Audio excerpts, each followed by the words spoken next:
आप अपना discretionary power इस्तेमाल करके गैजेट नोटिफिकेशन के जरिए ऐसा कर सकते हैं। मुमकिन है का मतलब ये थोड़ा ही है कि आप एक पढ़े लिखे गवार को सीएम बना देंगे।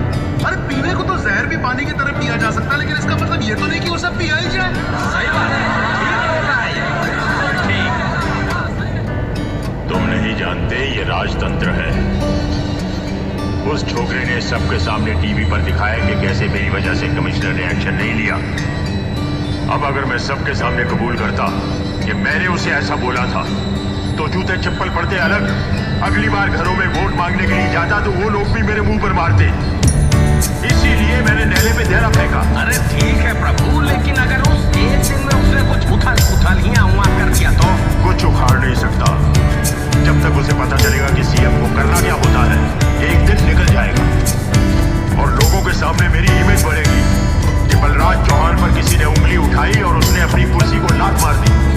इतना ही नहीं, लोगों को भी पता चल जाएगा कि आरोप लगाना कितना आसान होता है और राज चलाना कितना मुश्किल। आप ज्यादा जानते हैं। आप कह रहे हैं तो ठीक ही होगा। गवर्नर साहब, ये मेरा त्याग पत्र है और ये श्री शिवाजी राव को एक दिन के लिए सीएम बनाने का 188 एमएलए का साइन किया हुआ समर्थन पत्र।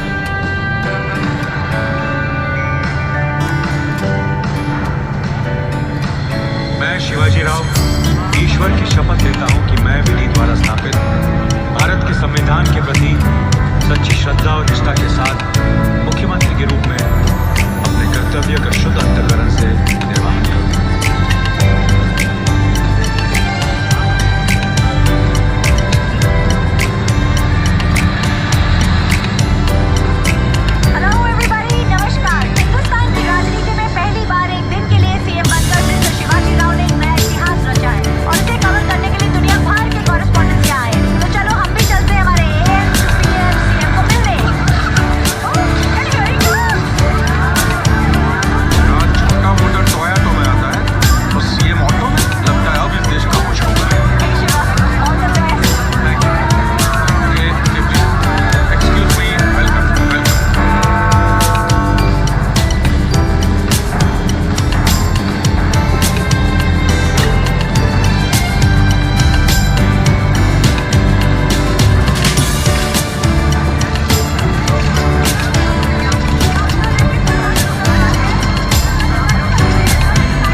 हमारे पास, लेकिन फिर भी हमारी गिनती पिछड़े हुए देशों में की जाती है।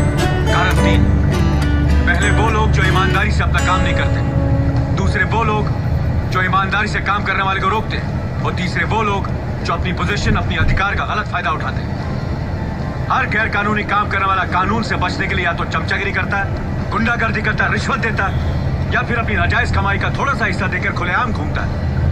एक चपरासी से लेकर ऊपर तक आप सब लोग करप्ट हो चुके हैं। I'm sorry to say this, but that's the truth. इन सारे अफसरों के खिलाफ हजारों कंप्लेंट्स दर्ज की जाती है, लेकिन कोई एक्शन नहीं लिया जाता। बस फाइलें बनाकर कोने में दबा दी जाती। वो सारी फाइलें जमीन खोद कर निकालिए या दीवार तोड़कर, फोन कीजिए, एसटीडी कीजिए, टैक्सी में जाइए, हेलीकॉप्टर में जाइए, आई डोंट माइंड, लेकिन 1 घंटे में, अगले 1 घंटे में वो सारी फाइलें मुझे मेरे हाथ में चाहिए, विदिन एन आवर। अगर किसी को पेट में दर्द हुआ, सर में दर्द हुआ और वो टाइम पर नहीं पहुंचा तो उसके नाम की फाइल मैं खोल दूंगा। एक्सक्यूज मी सर, इन सारी फाइल्स का हम करेंगे क्या? सबको सस्पेंड करेंगे। वाह, पहले ही बॉल में सिक्सर।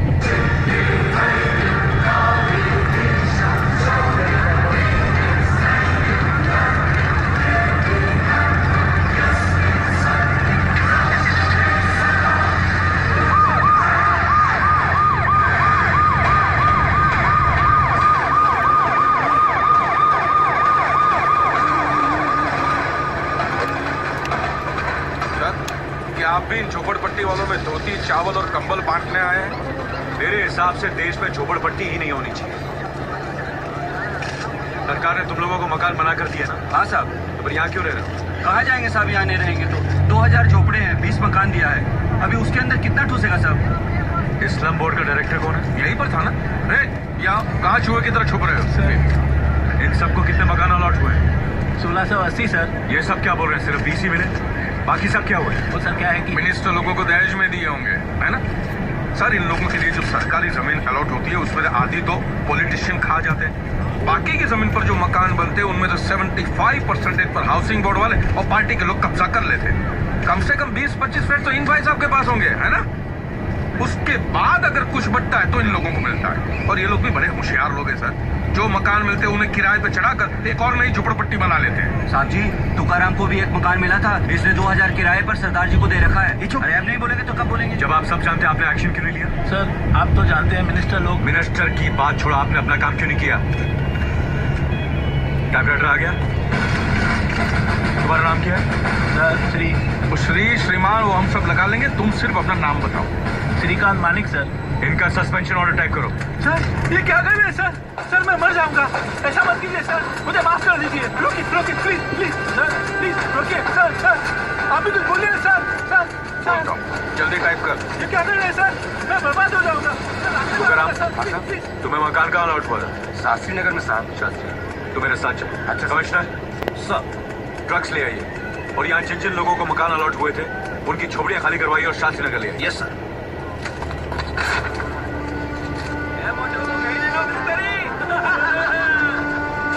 You are suspended.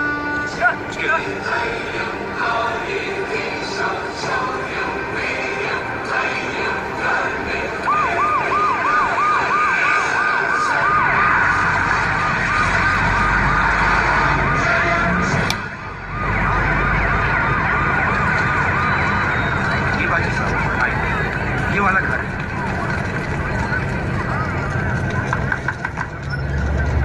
क्या है जी? इस मकान का मालिक कौन है? मालिक तो सामने खड़ा है जी। आपका नाम? मेरा नाम तुकाराम, आपका? तुसी तुकाराम ते असी बिल क्लिंटन है। राजी, ये एक दिन के चीफ मिनिस्टर हैं इस स्टेट के। तो आपने पहले क्यों नहीं मुझे बताया? सर आइए अंदर बैठिए। नहीं, हम अंदर नहीं आएंगे, आप बाहर जाएंगे। क्यों बाहर जाएंगे जी?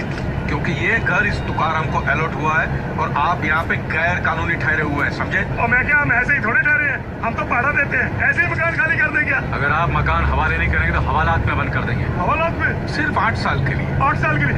एक मिनट, मैं क्या रजिंदर कौर है, जल्दी पांडे टिंडे चक दे, वापस चलिए बुठिंडे।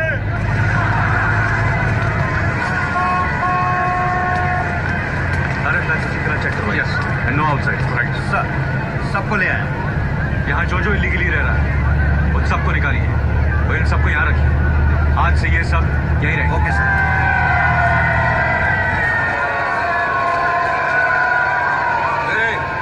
अभी हमारे जाने के बाद अगर मकान किसी को किराए पे दिया और वापस झोपड़ी में रहने गए तो याद रखना, साफ सीधा जेल में डाल देंगे। हाँ, झोपड़े में कौन रहना चाहता है साहब, लेकिन हम सबके पास कोई काम धंधा नहीं है ना साहब, इसलिए कमरा भाड़े पे चढ़ा के 2 टाइम का खाना खाते हैं साहब।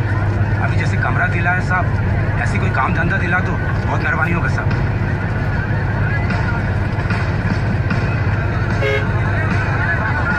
नमस्कार। आप लोगों से मेरी विनती है कि मैं बस एक दिन के लिए सीएम बनाऊं।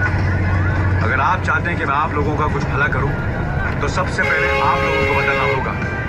आज आप जो कुछ भी खरीदें, चाहे वो माचिस हो या मोटर कार, सुई हो या सोना चांदी, हेयर पिन, सेल्स टैक्स हो जाता है। वो 40 रुपया बचाने के लिए आप दुकानदार से बिल नहीं मांगते, जिसका वो फायदा उठाता है, और वो पूरा 1000 रुपया उसकी ब्लैक मनी में चला जाता है जो सरकार तक नहीं पहुंचता। इसलिए प्लीज टैक्स भरिए, क्योंकि वो 40 रुपया 400 रुपये का फायदा बनकर वापस आप ही को मिलेगा। दुकानदार अगर पक्का बिल ना दे तो सामान मत खरीदेगा। ये लो 440 रुपया। पक्का बिल देना भाई। हमको भी बिल चाहिए। ग्राहक को माल नहीं बिल देना भाई। अगर कोई बिल देने से इनकार करे तो पुलिस स्टेशन में कंप्लेन कीजिए। जो दुकानदार सारे ठीक है। हाँ जी हाँ जी।